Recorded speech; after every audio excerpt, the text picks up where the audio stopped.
Guerra en el Golfo Arábico Pérsico y la situación de Israel y todo lo que tiene que ver con Irán, que es el primer productor de gas de la región y el segundo productor de la OPEP. El petróleo está por medio de todas estas cosas. ¿Por qué el Medio Oriente es tan explosivo? ¿Es en función del petróleo o también hay otras riquezas allí en esa tierra? Bueno, en la península arábiga, embajador, hay una enorme riqueza petrolera. De hecho, Arabia Saudita es el segundo país en reservas en el mundo, después de Venezuela.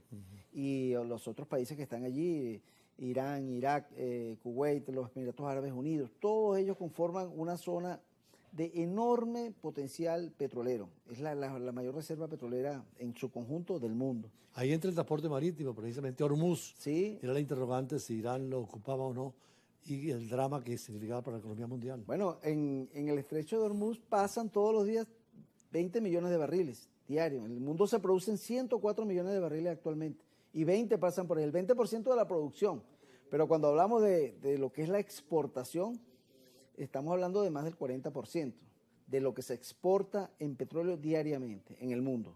De manera que es un paso extremadamente sensible e importante para el mundo petrolero, y el mundo estuvo en vilo porque en las guerras de los 12 días entre estos países, el Parlamento iraní aprobó. Por supuesto que eso tenía que ser sometido a una decisión de Estado o decisión del gobierno. Recordemos que Irán es una teocracia y en definitiva el ayatolá es el que tiene la última palabra en estas decisiones. Pero en definitiva el mundo estuvo en vilo porque de haberse cerrado el estrecho de Hormuz, que al norte tiene a Irán y al sur está Omán y Emiratos, parte de Emiratos Árabes Unidos. Frente a frente. Entonces ese estrecho y tiene aproximadamente 50, 60 millas de anchura, pero es un canal de navegación, tiene poco margen para la navegación de los buques petroleros. En eso también. Bueno, eso fue la comidilla del mundo durante varios días. ¿Hasta cuándo se estimaba el aumento del petróleo? Se hablaba de 300, 400 dólares. Se hablaba de 300 dólares si llegaba a cerrarse el estrecho. Proyecciones de casas de inversión y organizaciones internacionales que se dedican al tema de la energía hablaban de que pudiera llegar el precio a 320 dólares si se cerraba el estrecho Hormuz. En esos claro, casos... es una decisión, yo de verdad nunca lo consideré que fuera posible, primero porque Irán es una medida muy extrema y en definitiva la guerra estaba centralizada entre Irán e Israel. Y no son países que ni siquiera están cerca, se están disparando a través de misiles y de todo tipo, pero en definitiva no tenía por qué afectar al resto de los países. Todos los países que están allí de una u otra manera son aliados de Israel, de Irán, por lo menos tienen relaciones con Irán, y también otros son aliados de Estados Unidos, o sea que iban a tratar de mantener el equilibrio allí de alguna manera.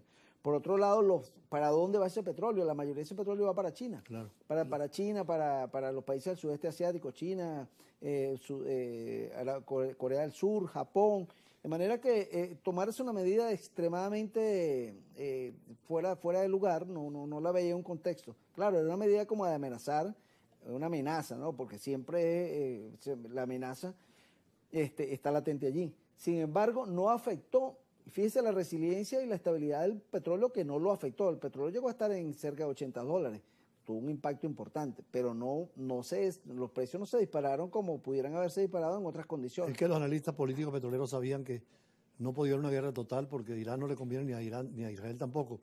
Y Estados Unidos tampoco tenía que ir más allá. Entonces, ese petróleo, sobre todo China, que usted dice que va gran parte del petróleo para China, es de Irán, precisamente. Correcto. Y China influyó para tener una posición pragmática, serena, lo mismo que Rusia. Y China obviamente puso su poderío, digamos, de negociación y de como gran potencia que es actualmente China, y seguramente en esas negociaciones estableció, mira, no puedes parar, Irán no puede trancar ese paso donde está saliendo mucho del petróleo que va para China. Sería crear ahorcar la economía mundial, sería crear una gran crisis energética que no la veamos desde los años 70, cuando la guerra del Yom Kippur y la guerra del petróleo. Entonces, bueno, afortunadamente la sangre no llegó al río, los países estuvieron, los que estaban en el conflicto estuvieron, digamos, la mesura de no escalar el conflicto, y en definitiva, bueno, hicieron un alto al fuego que es beneficioso para la humanidad. Sin embargo, y en relación con Venezuela en esta crisis mundial, donde el petróleo es fundamental. ¿Cómo está la industria petrolera y la producción? Bueno, Venezuela, como sabemos, tiene sanciones por todos lados, ahora mismo sanciones secundarias que le imponen a países que hagan negocios petroleros con Venezuela por parte de Estados Unidos. De manera que Venezuela está en este momento, desde el punto de vista petrolero, está sitiada. Es uno de los mayores ataques que Venezuela ha sufrido en su historia, creo yo. Pero en definitiva, Venezuela sigue siendo la mayor reserva petrolera del mundo, la única reserva petrolera grande que está en el hemisferio occidental. Recordemos que la otra gran potencia petrolera que está aquí en esta región es Canadá, que también tiene una de las grandes reservas del mundo. Estados Unidos tiene 46.000 millones de barriles de reserva, o sea, es una reserva relativamente pequeña para la gran producción y el gran consumo. Pues Estados Unidos produce actualmente 13.400.000 barriles y consume 21 millones de barriles. Al ritmo actual de consumo, Estados Unidos estaría consumiendo su reserva en un lapso de 9 años. De manera que para Estados Unidos, Venezuela con sus 300.000 millones de barriles tiene un enorme peso estratégico. Bueno, muchísimas gracias, doctor Rubén Bolívar. Es interesante esta apreciación que hacemos siempre hacia el petróleo y al derecho del mar. Creo que pronto van a iniciar una maestría en Derecho Marítimo. Sí, bueno, estamos coordinando un diplomado en Derecho Marítimo inicialmente. Ya dictamos un diplomado también con la Universidad Marítima del Caribe y el Tribunal Supremo de Justicia para adiestramiento para los jueces marítimos de la República. Y ahora mismo en la Academia Diplomática Euroamericana, ADEA, se está realizando un diplomado sobre el Medio Oriente y que justamente en este contexto actual de los últimos acontecimientos tiene una enorme, una enorme vigencia, ¿no? Esos estudios. De manera que, bueno, invito a todas las personas de la comunidad venezolana a participar en ese evento. Por cierto, usted será profesor de la próxima ocasión sobre el Medio Oriente en materia petrolera en la DEA, ¿no? Sí, correcto. Ahí me tocará dar una clase sobre el impacto del petróleo. Bueno, ahí hablar del petróleo en el Medio Oriente eso da para mucho porque tiene muchas aristas, pero es un tema fundamental para la economía y para la geopolítica del mundo. Muchísimas gracias entonces y hasta un próximo encuentro y seguimos con otros invitados de la tarde de hoy. Fue Rubén Bolívar, especialista en Derecho Marítimo y presidente de Marble Energy. Hasta una próxima reunión con Rubén Bolívar en la clase del próximo sábado en la ULAC, Universidad Latinoamericana del Caribe, y seguimos con otros invitados.